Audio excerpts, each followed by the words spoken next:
Hola Pablo y Carmen, buenas tardes, ¿cómo están? Muy Hola, bien, muy buenas bien. tardes. Bueno, ¿de qué se trata esta enfermedad que todos la denominamos ELA, ¿no? Esta patología. Eh, ¿Qué es lo que afecta? Y bueno, cuéntenos un poco. Bueno, como ustedes bien dijeron recién, la ELA, enfermedad, digamos, esta es la sigla de la esclerosis lateral amiotrófica, es una enfermedad neurodegenerativa, como bien dijeron, que afecta a las neuronas, sobre todo motoras. Las neuronas motoras son las células del sistema nervioso que permiten que podamos mover los músculos de manera voluntaria, digamos, podamos caminar, podemos hablar, podemos tragar, podemos Ujú. respirar. Es estrictamente motora, la ELA. Durante esta enfermedad las neuronas se van dañando de manera progresiva y de alguna manera el músculo deja de recibir la señal nerviosa, el músculo se debilita y con el tiempo se atrofia. Mm, Es importante que tengamos en cuenta que la ELA, y como hemos visto en mucha gente famosa que desgraciadamente sufre ELA, pero que permite que podamos visibilizar la enfermedad también, no afecta la inteligencia ni la conciencia en la mayoría de los claro. casos, ¿no? El clásico, digamos, la persona muy conocida y muy inteligente era Stephen Hawking, que vivió Claro. prácticamente toda su vida con ELA, que falleció con su cuerpo absolutamente comprometido por la ELA y sin embargo con una capacidad intelectual admirable, Mm, superior, ¿no? tal Entonces, cual. lo que tenemos que tener en cuenta es que es estrictamente motora, pero es Bien. una enfermedad degenerativa y progresiva. ¿Y, y cuáles son los síntomas o los primeros alertas? Digo, ¿cómo se presenta esta enfermedad? Bueno, en general depende de en qué grupo de neuronas motoras comience, pero lo más frecuente es que empiece con debilidades, justamente. Entonces, con debilidades, por ejemplo, en las extremidades, en las manos o en los pies, o en una mano o en un pie, a veces con dificultad para abrocharse, por ejemplo, la ropa, o personas que caminan y tienen tropezones inexplicables. Son, de alguna manera, pequeñas dificultades motoras que se manifiestan en la vida diaria. Mm, A veces hay cambios en la voz como pastosa, la voz como arrastrada, puede haber dificultad para tragar, como en un comienzo también, puede haber calambres al comienzo o lo que se llaman fasciculaciones, que son esos pequeños movimientos que a veces por ahí vemos debajo de la piel, Sí, como que se mueve el músculo solo, bueno, eso se llaman fasciculaciones. En ajá, general no aparece todo junto, eso es una enfermedad progresiva que claro. empieza por pequeños síntomas que se van agravando con el tiempo. Muchas veces el comienzo es muy sutil, son estas pequeñas fasciculaciones, o son estos pequeños calambres, o es la debilidad, por ejemplo, de un pie o de una mano, cosas que al principio suelen pasar desapercibidas. Claro. Miriam, ¿y cuál sería el origen? Está bien, es neurológico, pero es hereditario. ¿Es algún factor externo que lo desencadena? Ujú. No, bueno, es un poco, tiene dos formas según lo que consideramos su origen, ¿no? Algunas formas que se llama la esporádica, que es la más frecuente, que es la que aparece en el 90-95% de los casos, y en las cuales no hay una causa única identificada, ¿eh? No hay antecedentes familiares, es un paciente que en una familia que no tiene antecedentes, que de repente aparece como, digamos, este caso único. Y esto muchas veces tiene que ver con varios factores. Por un lado, algún tipo de susceptibilidad genética. Después todavía se estudia mucho sobre ELA, pero hay algunos procesos inflamatorios del sistema nervioso. Puede haber alguna acumulación de proteínas anormales dentro de las neuronas. Puede haber algún tipo de daño celular por cualquier otro motivo. O algunas alteraciones en los metabolismos de las neuronas, pero claramente no se sabe cuál es el origen. Ajá, ajá. El estrés Después no, hay, el estrés no se sabe. bueno, el estrés en realidad no es la causa de muchas enfermedades, pero sí es el desencadenante. Claro. O el estrés es lo que puede hacer que algunas enfermedades se hagan evidentes. Ujú, A veces tenemos carga genética para determinadas enfermedades y nos expresan.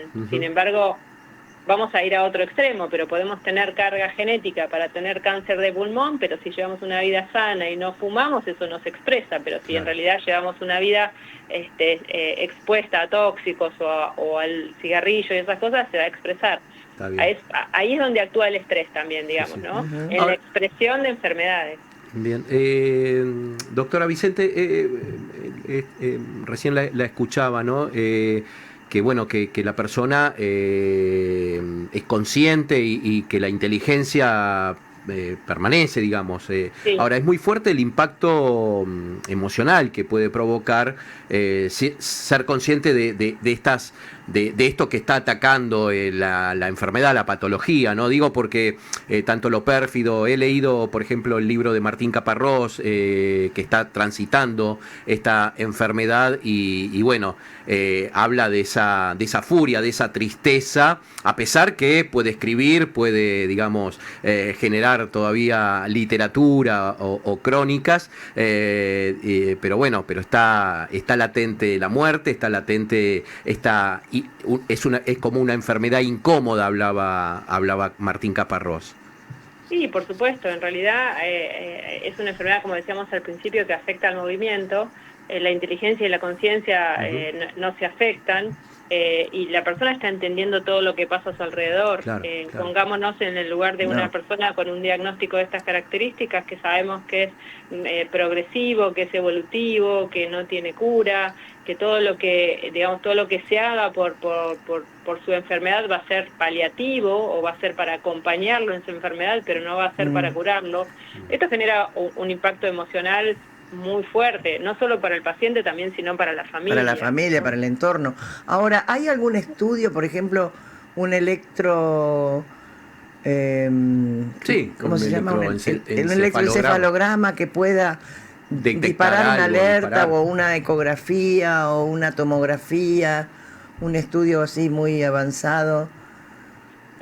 Bueno, no, en realidad para prevenir no. El electroencefalograma nos habla de la función eléctrica del cerebro, no nos da informes sobre la función motora.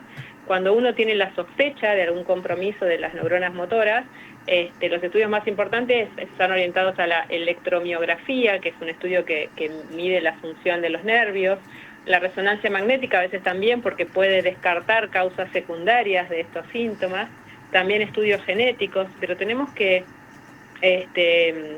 dejar en claro que uno de las principales maneras de llegar al diagnóstico es clínico, ¿no? No nos olvidemos que la clínica es la que nos hace sospechar y muchas veces confirmar el diagnóstico y después apoyarse en los exámenes complementarios para poder ratificar ese diagnóstico. O sea, claro, que es importante consultar ante un mínimo cambio, ¿no?